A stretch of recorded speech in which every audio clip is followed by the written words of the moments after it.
क्या हुआ जब कुंभ मेले के दौरान गंगा नदी में एक लड़की अचानक हवा में उड़ने लगी। उसे देखकर सभी के रोंगटे खड़े हो गए। वाकई में यह चमत्कारी घटना जानकर आप भी हैरान हो जाएंगे, जिसे हमें लिखकर भेजा है रमेश जी ने, जो कि कानपुर में रहते हैं। रमेश जी ने हमें बताया है कि मेरी शादी को 2 साल हो चुके थे और हमें संतान की प्राप्ति नहीं हो रही थी। ऐसे में मैं और मेरी पत्नी हम दोनों बहुत परेशान थे। एक दिन एक महिला ने पास स्थित आश्रम में जाने को कहा। वहाँ जो बाबा थे वह बहुत चमत्कारी बताए जा रहे थे। जब मैं अपनी पत्नी के साथ उस आश्रम में पहुंचा तो बाबा ने हमें कहा कि अगर तुम संतान की प्राप्ति चाहते हो तो तुम्हें महादेव की पूजा करनी होगी और संतान प्राप्ति के बाद आने वाले हरिद्वार कुंभ मेले में उसे दर्शन हेतु ले जाना होगा। दोनों ही पति पत्नी ने बहुत ही अच्छे मन से महादेव की पूजा की। महादेव प्रसन्न हुए और रमेश जी के वहाँ एक बहुत ही प्यारी पुत्री का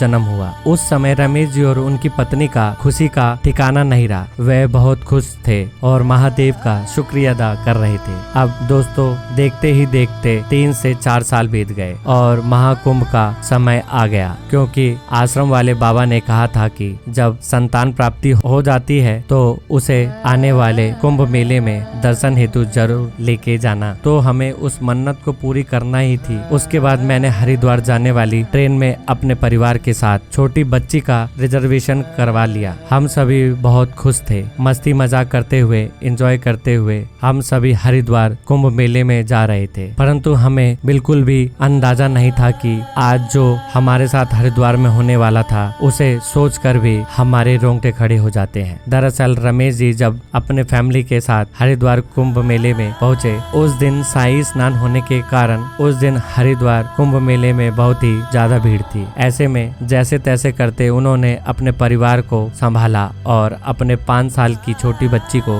भगवान के दर्शन कराए और अपनी मन्नत भी पूरी की, परंतु बहुत ज्यादा भगदड़ मच जाने के कारण उनका हाथ अपनी 5 साल की छोटी बच्ची से छूट गया और भीड़ में उनकी 5 साल की छोटी सी बच्ची कहीं लापता हो गई। वो भीड़ के साथ निरंतर चली जा रही थी। ऐसे में वह एक घाट पर पहुंची, जहां पर पैर फिसलने से वह गंगा नदी में भी गिर गई। इधर रमेश जी और उनके पत्नी बहुत परेशान हो गए थे, क्योंकि उस दिन हरिद्वार कुंभ मेले में बहुत भीड़ थी। ऐसे में उन्हें उसको ढूंढना बहुत मुश्किल हो रहा था। फिर भी उन्होंने उसे ढूंढने के लिए एड़ी से चोटी तक का जोर लगा दिया। कितने ही बार उन्होंने माइक में उसके नाम भी अनाउंसमेंट करवाए, परंतु यह छोटी बच्ची कैसे पहचान पाती। वो तो नदी में गिर चुकी थी और उसकी हालत उस समय बहुत ही खतरे में थी। उस समय रमेश जी की स्थिति बहुत ही खराब हो चुकी थी। उन्होंने हमें बताया कि उस समय मेरी पत्नी ने मुझसे कहा कि क्या हम अब हमारी बेटी वापस मिल पाएगी। यह बात सुनकर मेरी आंखों में से आंसू आ गए थे। मैंने उस समय कहा कि महादेव पर भरोसा रखो और हम पास स्थित शिवलिंग के पास बैठकर उनसे प्रार्थना करने लगे। हम दोनों ने महादेव से प्रार्थना करी कि बहुत सारे उपाय करने के बाद और बहुत प्रयासों के बाद हमारी छोटी बच्ची का जन्म हुआ है। कृपया करके आप हमें इसे लौटा दीजिए। हम तो आप ही के द्वार आए थे। उसके बाद दोस्तों कुंभ मेले के गंगा में एक बहुत ही बड़ा चमत्कार हुआ, जिसे देखकर रमेश जी ही नहीं बल्कि कुंभ मेले के दर्शनार्थी हैरत अंगेज रह गए। अचानक नदी में पड़ी वहाँ 5 साल की लड़की नदी से